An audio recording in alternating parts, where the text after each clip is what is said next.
For today's video, pakita ko ninyo ang itsura kang gwapo nyo nga maestro.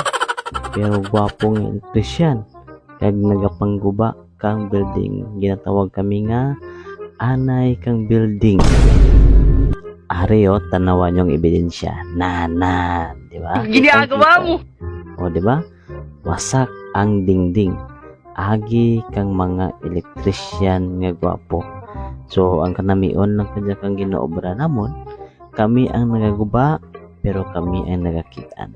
So, sa mga kaplano nga mag-elektrisyan dyan, so dapat may skills kagid sa pagiging mason.